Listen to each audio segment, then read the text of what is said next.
Right, Jordan, you said in part one that you grew up in Newmarket, surrounded by horse racing from an early age, then just by location, but you don't really have a racing background. Yeah. So what I guess what I mean by that is,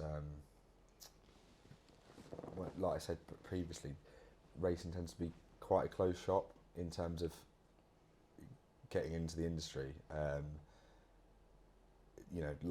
Lots of it is who you know, not what you know, or I say not what you know. It's certainly there's a big emphasis on who you know. Obviously, you have to be well versed as well because it's such a complex industry. But yeah, not for a racing background in the sense that I mean, my dad's a research scientist, my mum's a teacher, my granddad who took me racing was my racing background as such, was a painter and decorator.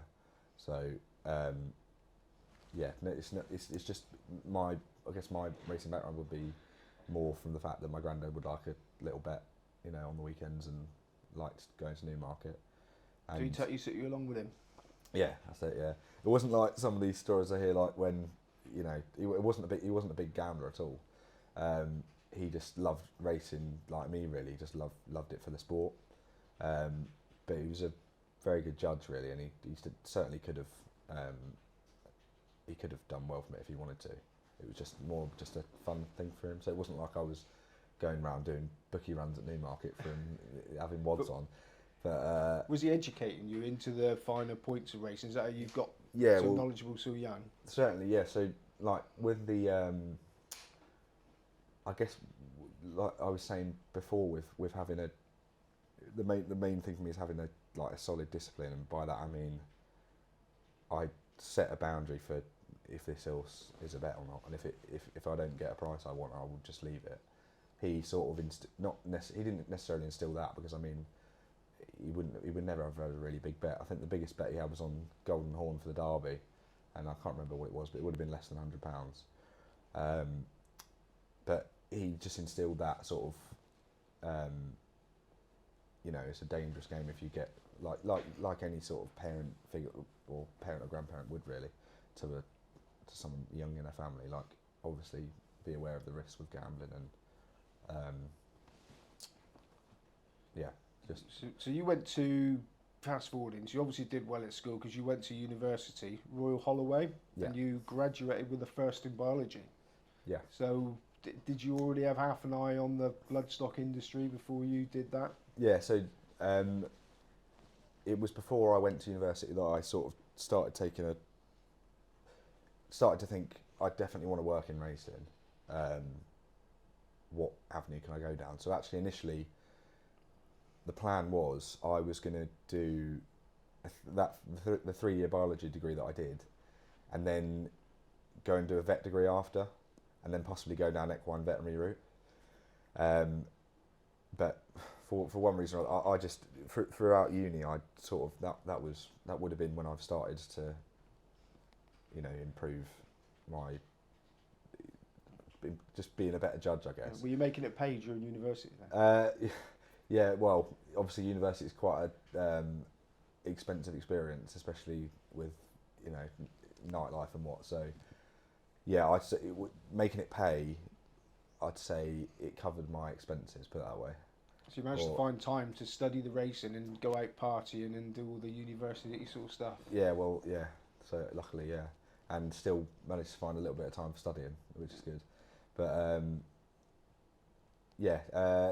Sorry. What, Yes. Did you do the course to get into? Did you already have an eye on the thoroughbred breeding industry as yes. such? So it was probably like 2 years in, then I decided that I didn't really want to go down the veterinary route, and I wanted to get myself into the racing industry in a different sector, and bloodstock just seemed the most being a bit or becoming a bloodstock agent down the line seemed probably the most suitable for me, really, because it really is just an ideal job. Like, it just combines everything. You just have to be a very good form judge, and the thing that I'd need to elevate after that is the more the conformational side of things. Knowing what to look for in a horse, is particularly with yearlings, because I mean, as much as it's very much a there's obviously luck involved when you're buying a yearling. You want to know, when you don't want to buy something that's hopping lame or pigeon-toed. So yeah, that's sort of the route I've been going down or towards since I halfway through my degree. And they're the biggest gamblers a lot, aren't they? Pinhookers and people that buy young horses because they don't have to be pigeon-toed or lame. They can look like $12 million in one case, and they can end up to be useless. Yeah, well, exactly. Yeah. So you work now or you're associated with Stroud Coleman Bloodstock. Yeah. So it's with Matt Coleman, who's he works with Anthony Stroud, and they have a bloodstock agency, a very successful bloodstock agency in Newmarket. Matt actually contacted me through my Twitter account, probably well over a year ago now, and initially it was just saying, obviously you're well versed in the French form book. Keep in touch and let me know if you see anything that wants buying, basically. And I met with him for lunch in Newmarket, and after that I been going to quite a few of the sales with him since. So mainly the horse and training sales, because certainly at the moment that's my forte really, because they're really those sales you're looking for a horse with an angle that somebody's missed, something just clever that this horse is running over 5 that wants a mile, or obviously that's a very simplified example, but something along those lines. I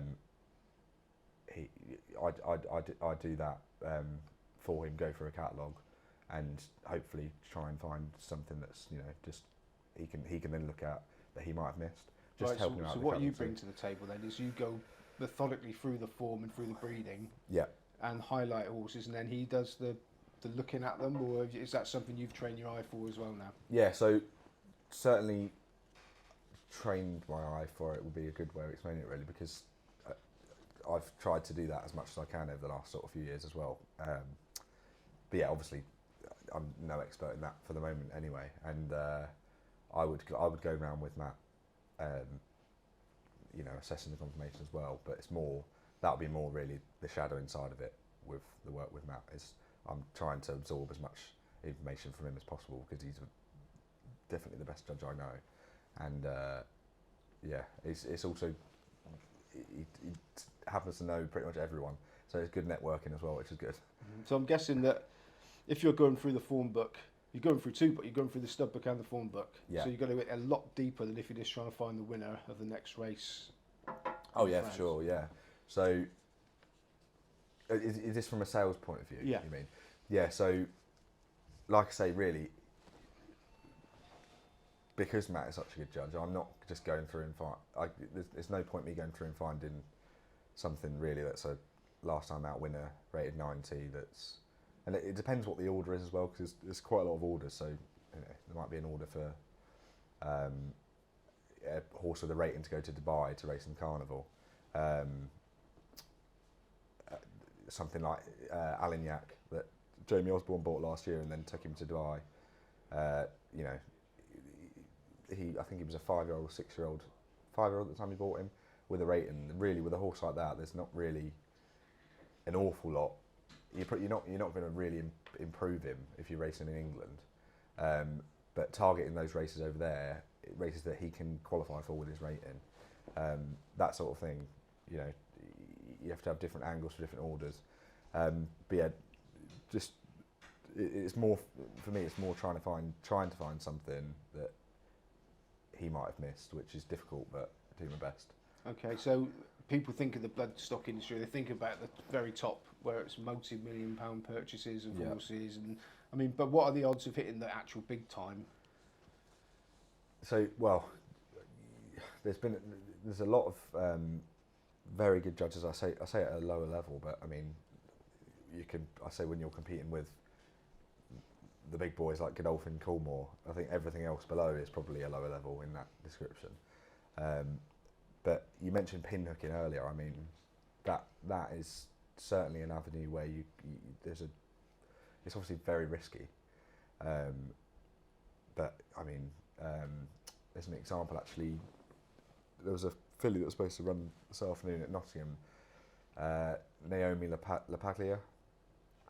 She was bought, I think she was a 2,000 guineas yearling, and sold for 110, I think it was, at the breeze up sale. So I mean, obviously you're accounting for fees in between, getting them, prepping them for the sale, but obviously that's a huge profit. And I mean, the big time, I guess.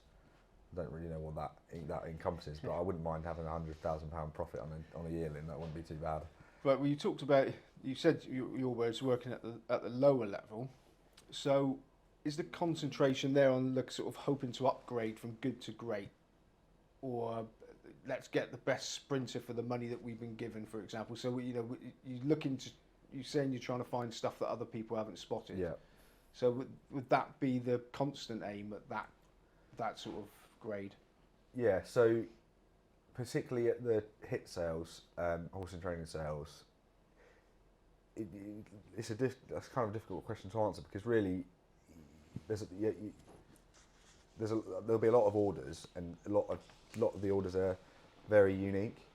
So you're not necessarily going for a horse with the money that best horse you can get for the money, because there's so many variables you have to consider, really, particularly with buying from certain yards. And I won't name any names, but like, for whatever reason, this horse might tick so many boxes, but because it's with a certain said trainer, you're then thinking, why is it in the sale? Why is he trying to get rid of it? He's a very good trainer.